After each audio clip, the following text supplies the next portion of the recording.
Hey, welcome to the Doty Stew podcast. I'm Brad Doty, and today star of the show is Jim Ash. Jim, welcome to the show. Thank you. Glad to be here. Jim is an ambassador for the Boise Rescue Mission Ministries. Is that correct? Yes, sir. So before we dive right into this, Jim, I want to know, we're kind of from that same neck of the woods, Yeah. right? Before we came down here, have you seen a Bigfoot? I grew up in the woods, and I've never seen a Bigfoot. You've never seen one? Never seen one. Any strange encounters with anything out there? Where we're from, there's lots of strange encounters. There is, right? So tell us a little bit about your story, where you grew up, and then how you found yourself down here with us. You bet. I grew up in Kuski, Idaho. Very close second to Cameo. Yeah, real close. My mom lived in Orfino, and my dad lived in Kuski. So I kind of bounced back and forth between towns. But yeah, I grew up in, just like you, in a small town, and my childhood was pretty chaotic at my dad's house. My mom's house was pretty, straight and narrow. My mom worked at the Department of Corrections, and my which is in Orfino. In Orfino, yeah. Right. My stepdad worked at Les Schwab, and they were just really good people. And my dad was a good person too. It was just a little more chaos growing up with my dad. My family kind of had a reputation, lots of drinking and fighting and partying. And so growing up, I just kind of bounced back and forth. And I say this a lot, but it was whatever was easiest at the time, that's where I would go. If, living at my dad's would get chaotic and when it started to feel a little out of reach, I would pack up and move back to my mom's. And I did that all through school. Yeah. About every other year I would move back and forth. Yeah. So who is Jim Ash as like a kid? How do you picture yourself? I think we ran the rivers. Like we were always we did. all summer long. You were staying at a friend's house, or, you'd make your way to town and you'd run the rivers and hang out with friends. And it was a good childhood.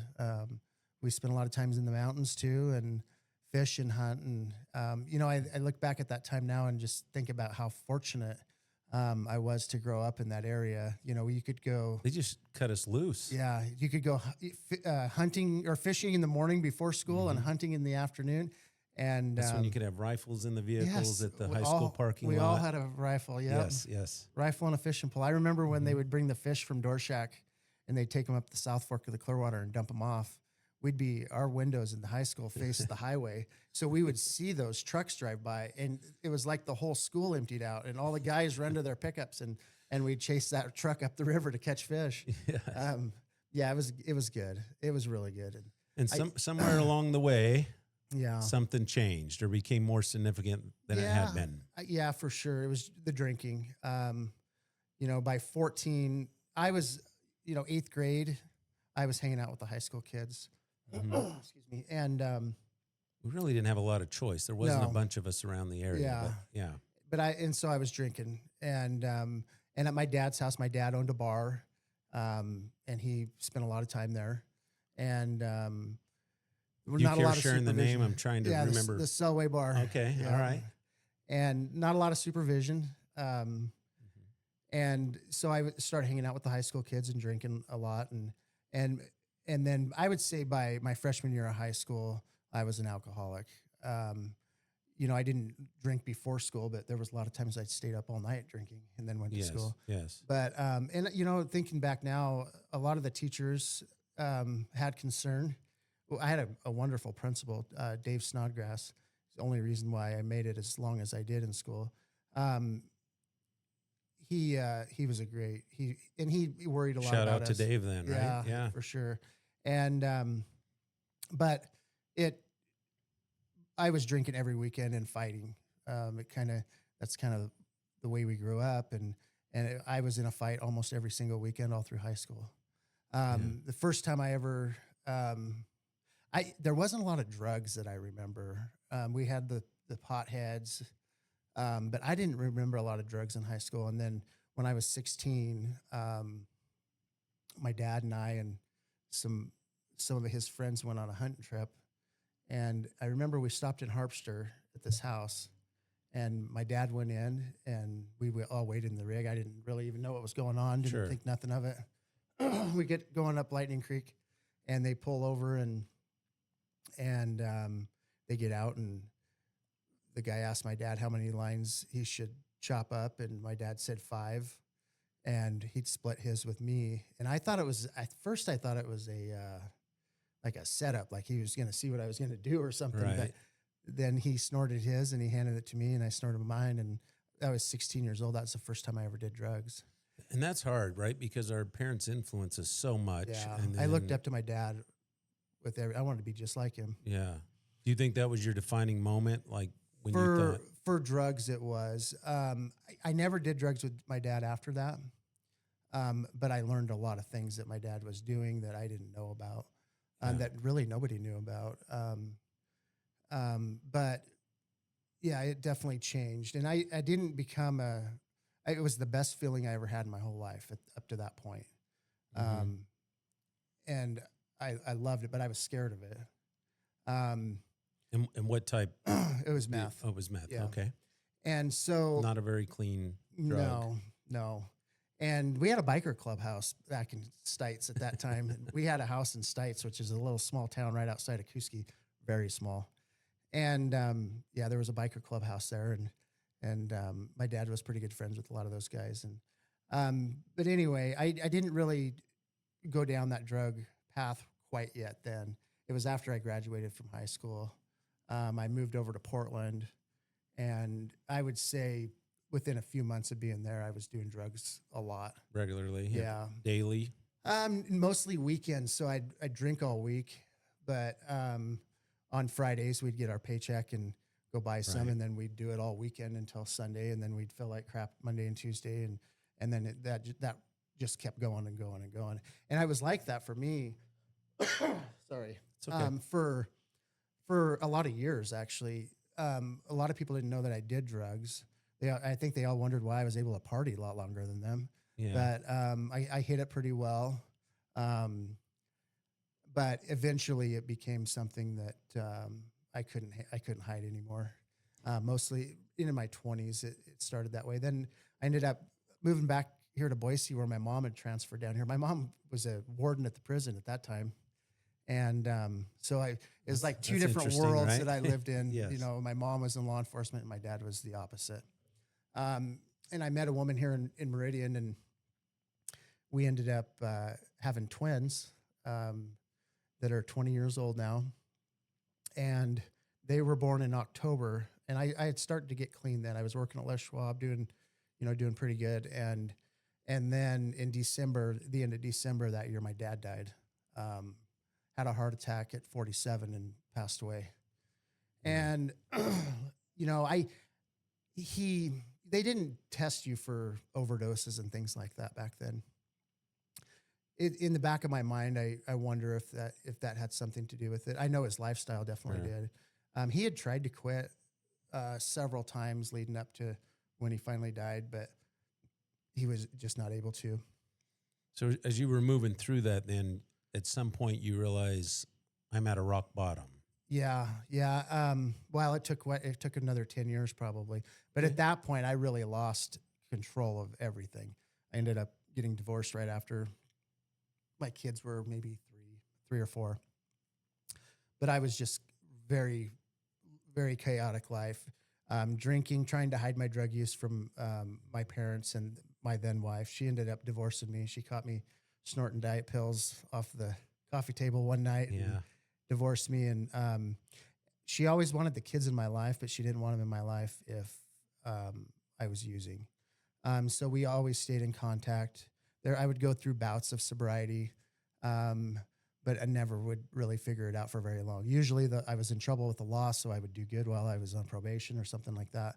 But the second that I had any kind of freedom, then I was right back at what I was used to doing my whole life. So you talked about trouble with the law. So over that 10-year period, you'd met law enforcement a few times. Met law enforcement out here in Caldwell, actually. I picked up a possession charge, ended up going through, I'd been in trouble in Ada County, so they transferred my case there, and I did the Ada County Drug Court, which was a really good program.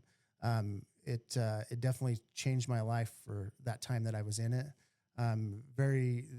You're very accountable when you're in that program. I don't know what their success rate is, but it's probably a little higher than the rescue mission, but it's not great. But the people that graduated learned something, and I learned a lot there about that. Well, one thing they always say at Ada County Drug Court is you'll never have fun getting high again, because you're going to learn all about what it does to you and your family, and on and on. And that was the truth. And you learned some of that just by experience, it sounds like already. Yeah. And so when I graduated that program, I had like 3.5 years clean and sober, and my kids were back in my life, and things were going really good. And then I relapsed again. And this time is when I really went downhill. I lost my job and my house and just the typical things that we all lose when we're in the midst of drug addiction. And I decided. Can you kind of explain that, what the difference was before and then how you end up losing your job with your drug addiction? I think the addiction, even when you're sober, and we learned this in recovery, alcoholism and drug addiction is a progressive disease. It's still getting worse. You're just not in it. So when you start back up, you're going to be worse than you were when you left. And I totally believe that. When I started using again after 3.5 years being clean, it took me a matter of weeks or a couple months, and I was way worse than I'd ever been. I wasn't able to hold a job.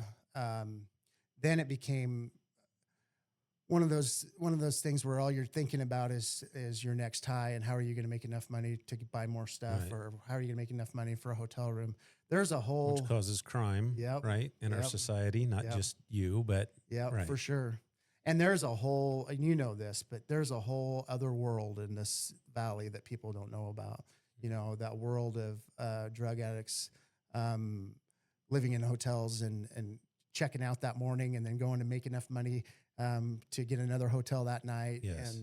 And it's just it's a whole other dark world. And I got wrapped right up in it. And it wasn't very long, and I became a drug dealer, mostly to support my habit at first. And then eventually it became trafficking meth between here and North Idaho. And I was probably the worst drug dealer in history. Well, tell us a little bit how easy or hard that was to become a drug dealer. I like people too well, so I'd either give it away or that doesn't go very well. No, and you know, the drug world's ran by prison gangs and cartels, and no matter how hard you want to be on your own, you're not. They're the ones that run this whole drug trade in this valley, in this state. And so I found myself working for them, toward the end.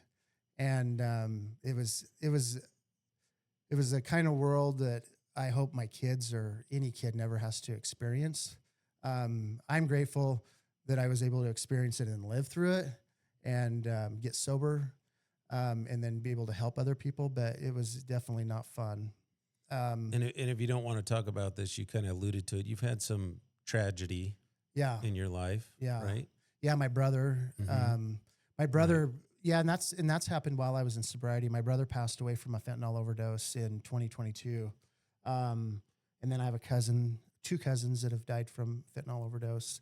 One cousin that committed suicide, alcohol and drug related. So it's not been easy. And then I can't tell you how many funerals I've gone to. Sharing your story certainly helps people understand what it can do to a family, right? That's why I keep doing it, because if we can just help one person, and one brother or one sister or one parent. It's been really hard on my mom.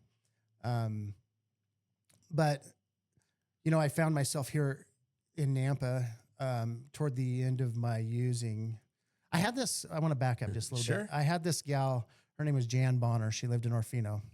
And Jan was a prayer warrior from my early 20s, from the time I got Facebook, so 2009, till, this would have been 2016.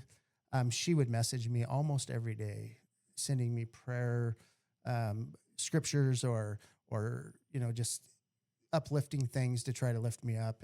And she knew that what I was battling through. And Jan and her husband, Phil, used to do prison ministry in Orfino, and they knew my mom pretty well.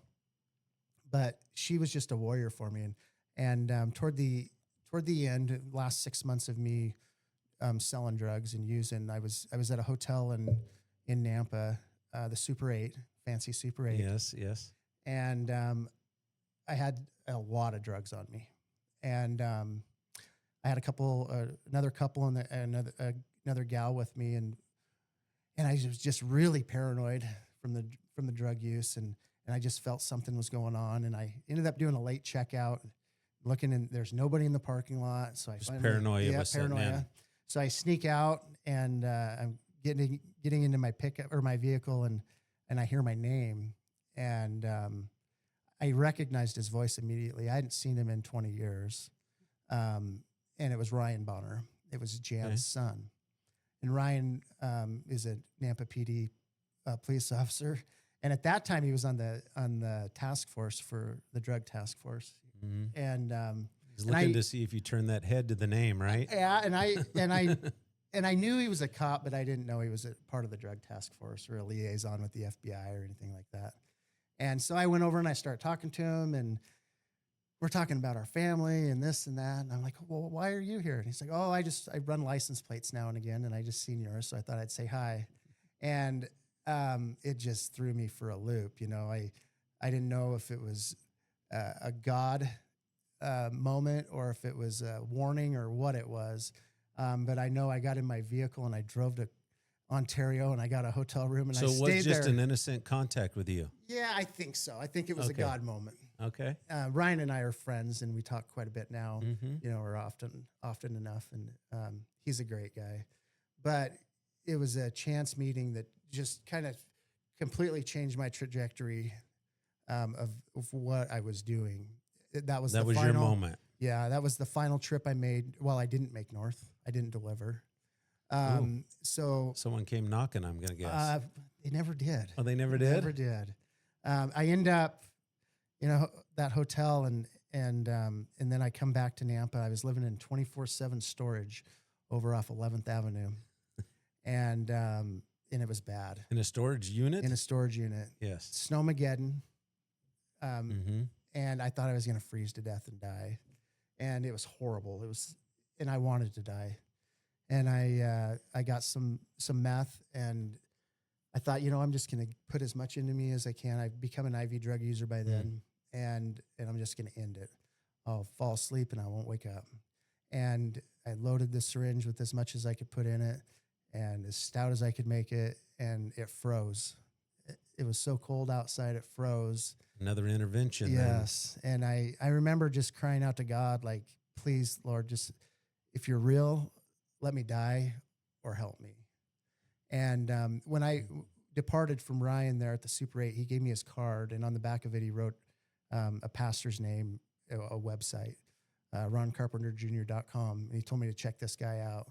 And I just watched video after video after video of this pastor. And eventually what ended up happening is it led me to detox. I'd been through the Allenbaugh House before in Boise, and they medically detox people through Terry Riley, and it's a wonderful, wonderful program.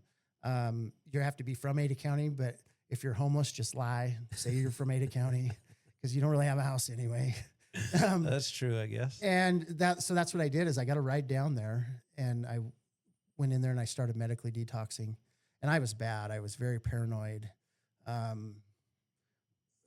pretty crazy. But they started medically detoxing me. And one day, probably day 5 out of the 7, I'm walking across the floor, and there's a piece of paper laying on the floor, and I pick it up, and it's a application to the Boise Rescue Mission New Life program. And I didn't think anything of it. I just kind of set it down and just kept watching TV. And it wasn't 5 minutes later on the TV, Reverend Bill Roscoe pops up. And it's a commercial for the Boise, something to do with the Boise Rescue Mission. And I took that as a sign that I probably needed to fill that application out. I had nowhere to go. Sounds like he was giving you some signs. Yes. I had nowhere to go at that time either. And I knew if I went back to that storage unit, that's another whole underworld of things going on. People live in those things. Yes, they do. And deal drugs out of them. And I knew if I went back there, I'd be right back to where I was. So I filled out the application. It just happened to be that the that the counselor, the program manager at that time, had worked with my mom at the Department of Corrections for years, knew me from being around my mom for so many years, knew who I was, and he accepted me into the program. And that was the start of my whole new life. That would have been on July 7th of 2016. Yes, yes. And most of us that know you, clearly I knew of you and mostly your family during my earlier years, let's just put it that way. And you've been very successful and quite an inspiration. What do you struggle with each day to ensure? I mean, I see some of your social media posts. I've kept up with you a little bit. So what do you struggle with each day? Like, what would you tell someone your struggles were each day? How do you continue to be successful today, tomorrow? We all hear it, it's one day at a time, and we understand that. But is there still that does something trigger you? Do you see something that takes you back? Or mine was my relationship with Jesus Christ. When I because I'd been through drug court and I knew all the tools, but and I'd gone to AA, hundreds of AA meetings, but I didn't have a higher power. They say it could be your microphone or your doorknob, golf ball. But when my higher power became Jesus Christ, everything became a lot easier for me. And going through the mission, when I went to the mission, we start classes, you start a discipleship program, and counseling, going to a doctor for the first time in a long time, all those things. Plus, I remember one time I told a counselor I'd been in there for maybe 60 days, and I said, I think I'm gonna leave.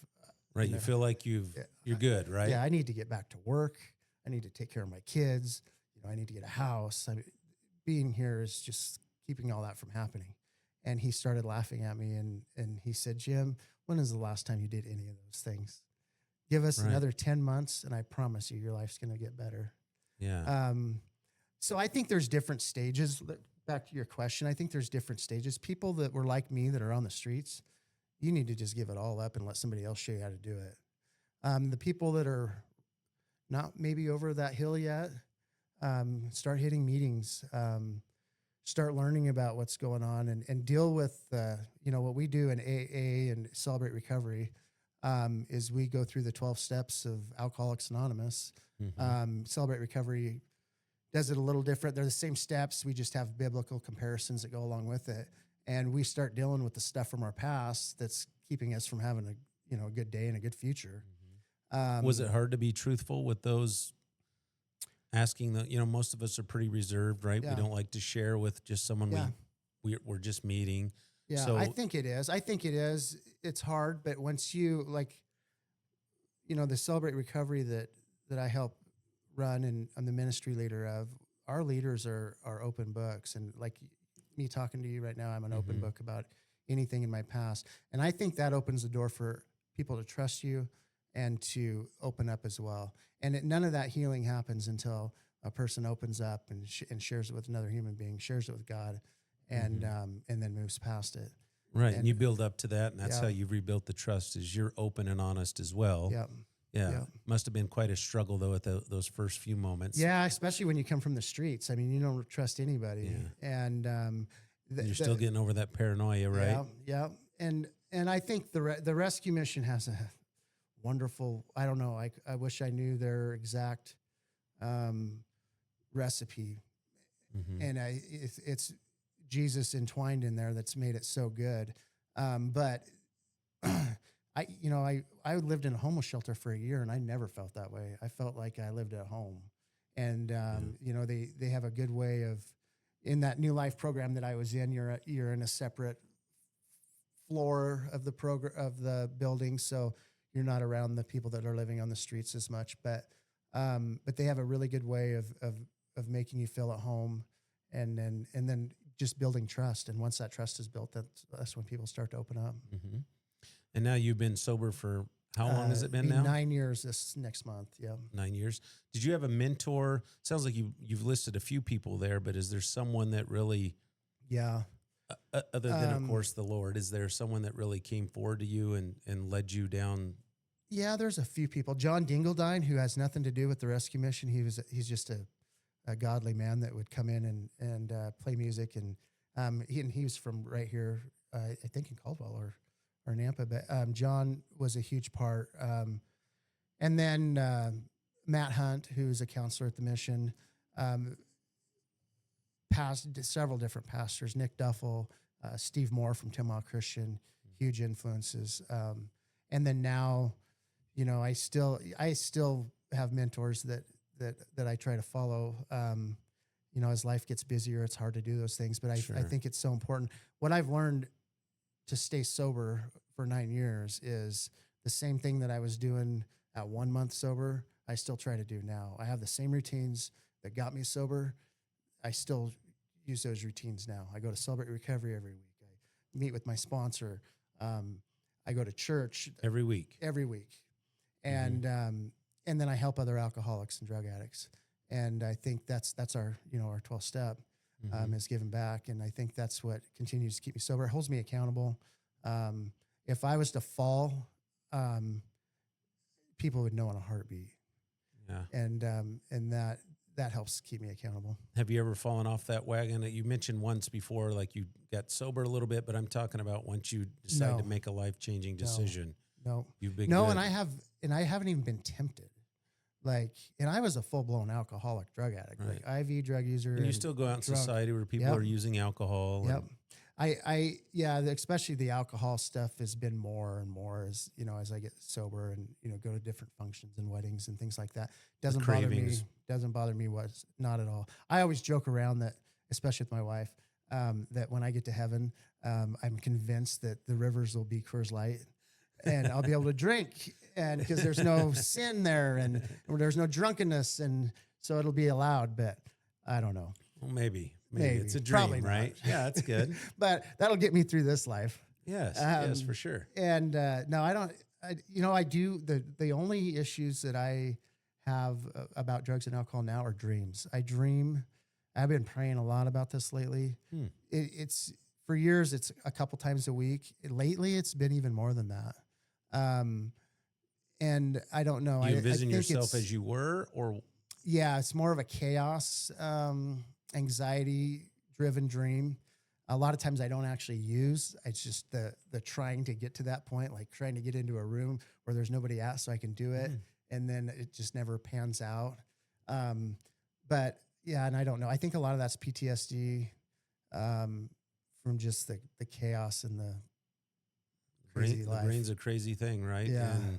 And that drive that it has to keep you on that path of, especially if you become an addict, is to get you back on that path where, like you said, you experienced the best feeling you ever had that first time, and that's where the brain is always trying to take you to.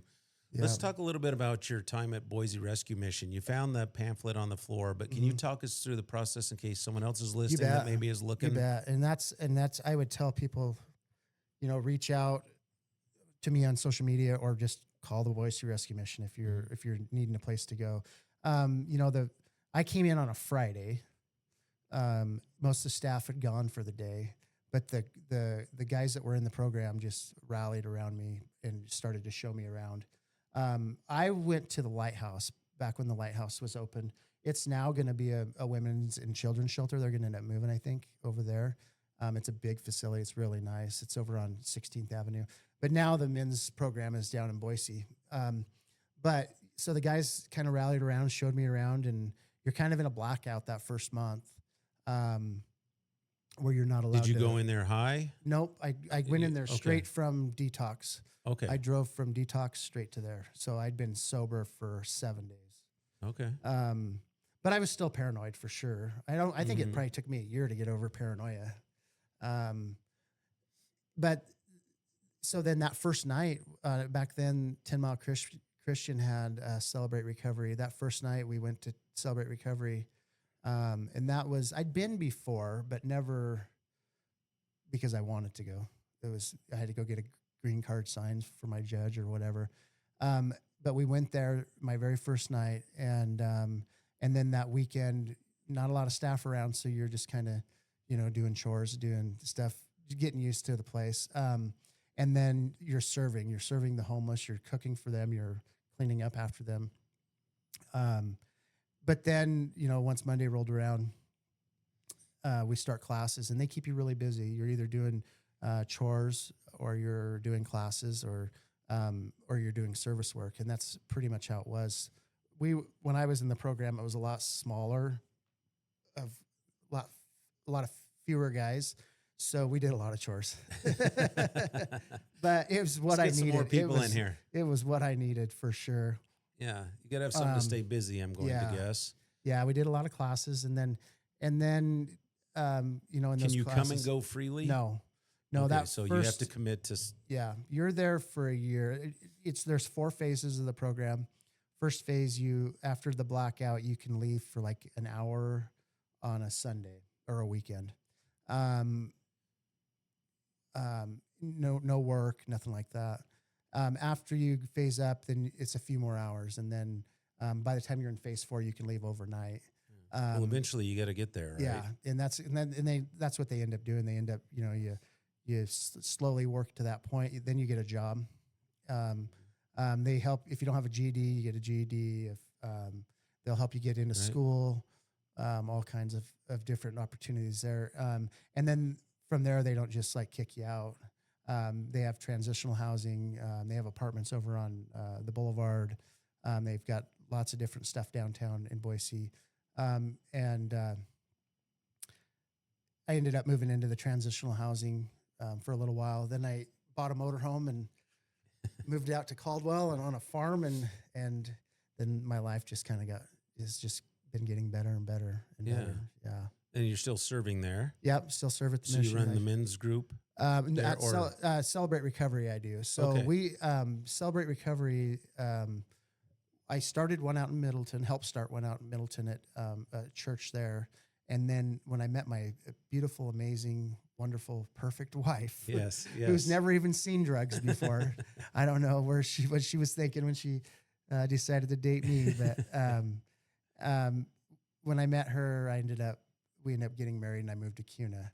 And I would travel back and forth for Celebrate Recovery in Middleton, but two times a week. We'd do a step study one night, and then our regular group on a different night. And it was just a lot. And my wife was like, "Man, are you sure you want to keep doing that?" And I said, "Well, God hasn't told me no yet." So, then the pastor in Cuna asked me if I wanted to start one at our church. And I figured that was God telling me that it was time to quit driving to Middleton. Everything just kind of falls in line, right? So yeah, we just celebrated our 2-year anniversary there, and things are going really good. Yeah, that's excellent. And as your success keeps going on, is there anything that you struggle with, or anything you had to be truthful with yourself on as your days go on to ensure I'm staying on the right path? Are there any checks and balances they give you once you leave, or I think clearly associating with people that do that is not good? For the drugs and alcohol part, I mean, I don't hang out with people that even drink a lot. Mm-hmm. I have friends that will have a beer or something like that, but drugs, I've never put myself in the 9 years in a position to be around that. I deal with other problems now. It's like food. I eat too much. My health is bad. Overcommitting. Trying to take on more than what I should. Those are the kind of things that I battle now. When we talked a little bit about it when you got here, is if you got a good message, your phone starts ringing, right? Yeah. If people want to hear what you have to say. Yeah, and I'm grateful for that, because that's really easy. I can just go tell my story and God's story and hopefully help somebody. And I do a lot of stuff with fentanyl now. I can't tell you how many funerals besides my own family members that I've gone to in the last, 8 years that were from people overdosing on opiates, and mostly fentanyl. And so I'm a liaison with our Celebrate Recovery fentanyl awareness group, and give out Narcan and different harm reduction stuff. But when my brother passed away over in Seattle, I drove over, and my mom flew from Arizona, and when they found him, they got him back to life.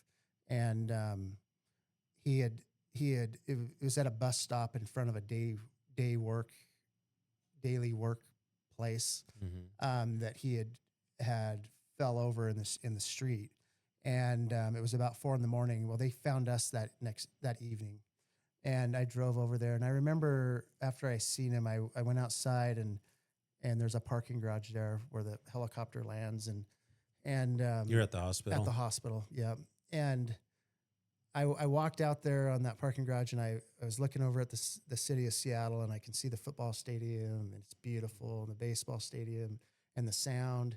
And then I looked down at the freeway right there in front of the hospital, and it's just squalor. And there's 2 or 3 feet of garbage and people digging through it and smoking off of tin foils and shooting up in their arms. And it's everywhere. They were like zombies. And I can never live without thinking about that place. If I I have to go out and talk about drugs and alcohol and addiction. That's what God wants me to do for the rest of my life. So because those are lost souls. I mean, and they all have a family. They all had a mother and a father and a brother or sister, or whatever. And nobody knows where they're at. And, I'm lucky that the hospital was able to fingerprint my brother and find us. And I was able to go say goodbye to him. But those people are lost, and they're important. Mm-hmm. They're important to somebody. They are. Have you ever stopped by a group of people that? And all the time. Do you have a story to tell us about that? How does that go when you stop in? Are they receptive or tell you to get out of there? Most of the time they're not receptive. Most of the time, I'll be honest, I was listening to Spencer Pratt talk about this, the guy running for mayor in LA, talking about how if you go down there talking about Karen Bass, they're just going to slit your throat. Yeah. And that's the truth. Most of them, I have a little bit of I can talk to most of them because I've been there, so they can relate with me, but 99% of them do not want to leave where they're at. And I think it's because they don't know what they have to look forward to. Right. But if we can save 1% of them, that's still a lot of people. It is. And sometimes it's so bad they need a little guidance. So a lot of the training I went through in my previous career, they would send us to Seattle because Idaho didn't have the training we needed, which is identifying those under the influence of different categories of drugs. And we go to Seattle, and I went enough times either as an instructor or as a student that you get to know the same people, and they would come in and help you learn about the drug, and they would tell you what part of the city, like, I don't know, some of the marijuana users would run off. Mm-hmm. It's interesting what drug they choose, especially when you don't live in that world, and then who they run off from their groups. Like, no, we own that park. And in the area where we would test them, sometimes they go at each other, right? Like, you stay out of I saw you in my park. You stay out of my park. Though they're all in there for drug-related issues. It's like, you don't bring yours. I honestly think the best thing to help an addict is to throw them in jail. Mm-hmm. Not lock them up forever, but get them clean, because most of them aren't going to make that choice when they don't have a clear head. Yeah. But if you get them into a jail or you get them into a rehab facility, you can't force them to stay in rehab, but a judge can force them to stay in jail for 90 days and get clean. And then, do you think that's better, incarceration or rehabilitation, or it sounds like maybe a mixture? A mixture, yeah. I think for the hard cases like me, jail, and I was facing jail when I went into the mission. I knew that. And part of that may have been manipulation on my own part. I'm going to manipulate my way out of having to go to jail. I'm going to go do this program. Sure. And I'm sure that was part of the case, because that's just how drug addicts are. Mm-hmm. But I think when you're sitting in jail and you don't know when you're going to get out, that's a good time for people to start really thinking about their life. Yeah, there's still some accessibility, but not near what it is on the street, right? And now, do they need to be locked up for years at a time? I don't necessarily agree with that, but I think getting people clean is the best thing. Then let them decide if they're going to go back out there and live on the street, or if they're going to maybe find a program. Mm-hmm.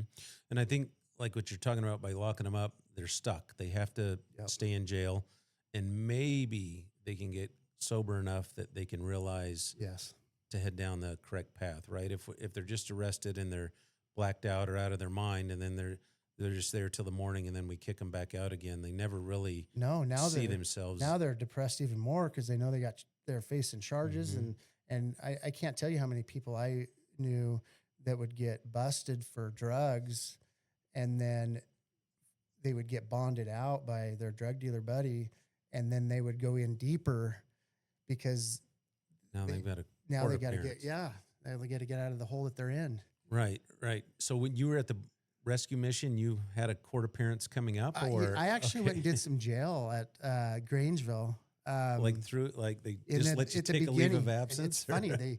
The Boise Rescue Mission will go to the ends of the earth for the people that are in their program. And that's the honest to God truth. Counselor drove me up to Grangeville. I did court. I had a battery charge for a fight that I got into up there. And we all really thought that I was going to get to drive back with the counselor. And the judge gave me 40 days.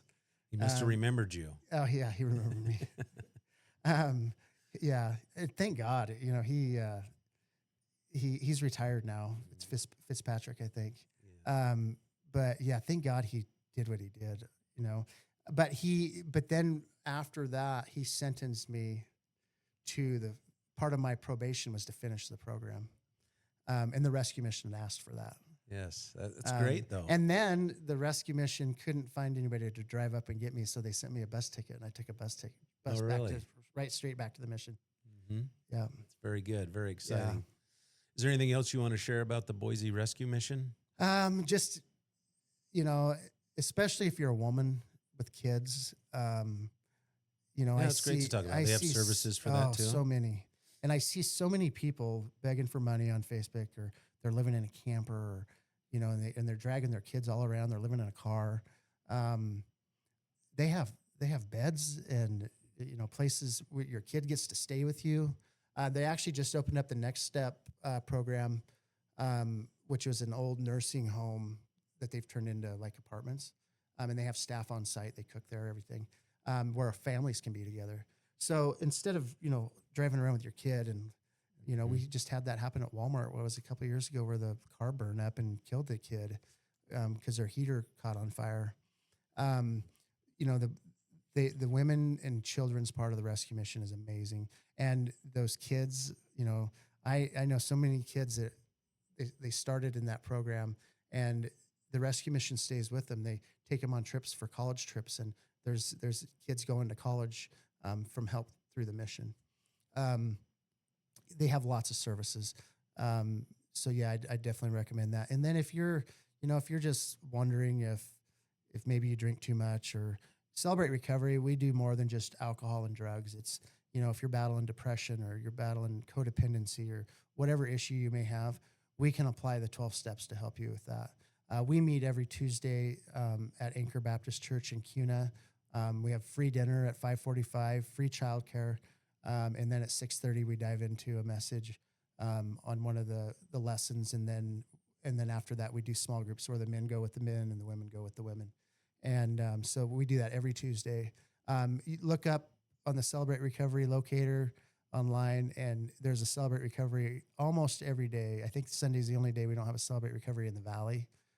So get plugged in somewhere. Okay, Celebrate Recovery is what they would search, or do you have a specific website? Yeah, just if they just punch in Celebrate Recovery, there's a locator on there where they put their zip code in, and it'll tell them everyone that's within their 25 miles or 100 miles or whatever. And you're definitely open on Facebook, so you can message you. I'm open, and I know that you respond to those. I do, and so that's great. Is there any last piece of advice you'd like to give to anyone listening, or that might be struggling, or maybe even family members might be a good... That's what I was going to say. If you got family members that are struggling, you know, I talked about this a couple days ago. My mom, bless her heart, she finally had to completely cut me off. And that was so hard on her, so hard on her. But I lied to her, and I stole from her, and I did... You know, drug addicts end up doing the worst things to the ones they love the most, and that's what I did to my mother and my stepfather. And they completely made a decision to cut me off until I started to figure it out, and that was the best thing they ever did. My mom's completely no phone calls, don't visit. Yeah. Yeah. Because everything that I did was trying to manipulate. Sure. And that's how most drug addicts are. And it's hard for a parent. They become codependent and they want to help somebody and save them. And it's almost as sick for them as it is for the other person. And my mom struggles with the fact that she did the same thing to my brother because it worked with me and it didn't work with him. Yeah. But I truly believe that's the hard love is the way to do it. If they're not trying to go out and get some kind of help, you have to cut off that manipulation. But I would just say if there's anybody out there, family members that, if you have family members that are struggling, reach out to, any Celebrate Recovery, the Rescue Mission. There's other programs too, Alcoholics Anonymous, Narcotics Anonymous, and get started somewhere. Get started. Yeah. Yeah. And if you don't mind sharing, how did they help you get back in touch with your mother? So, cause she still thinks you're calling and here he is calling again. Funny story. The only person that showed up for my graduation at Boise Rescue Mission was Jan Bonner. Jan Bonner drove down from Orfino. She had cancer, which ended up taking her life not long after that. Jan drove down. She stuck with you through the whole thing. Jan drove down and she stood by me on stage when we all took our picture. And so grateful for the Bonner family. But yes, once I got in the program, the guy that had worked with my mother would send her updates, and they would talk or message. And then, as soon as I graduated, I think before I graduated, we started talking, and then it wasn't long after that we reunited. Yeah. Me and my mom are really, really close now. But she did the right thing. As hard as it was, she did the right thing. And I see it all the time. Most of the time, the family is one of the biggest hindrances into somebody getting sober because they keep allowing it to happen. Well, I'm certainly very proud of you. Clearly, that's why I reached out, and that connection of being from, Cami, just being a little bit ahead of Kuski, in the rating scale. For those that don't know, those towns are only 7 miles apart, and there's a lot of all of us that know each other from both towns. And so, I was reading about you and when you're telling your story, and I'm proud of you for doing it. And I hope that you continue to do it and help those that may be looking for it. Well, thank you. I appreciate you having me on. And there's a reason why you don't live back in Kamiah. Same as you, I'm guessing, right? Maybe they could use your help up there as well. So. I have always thought about that. Like, it would be a good deal to go back home and do a rescue mission type deal back home. But I love everybody up there, and I wish I could live there so bad. Yeah. But that's not where God has me right now. But I dream of running those rivers again. And and I have so many good friends up there. Those are great memories for sure. For sure. Well, thank you so much for being here. I certainly appreciate you coming in. Thanks, Brad. All right. Take care.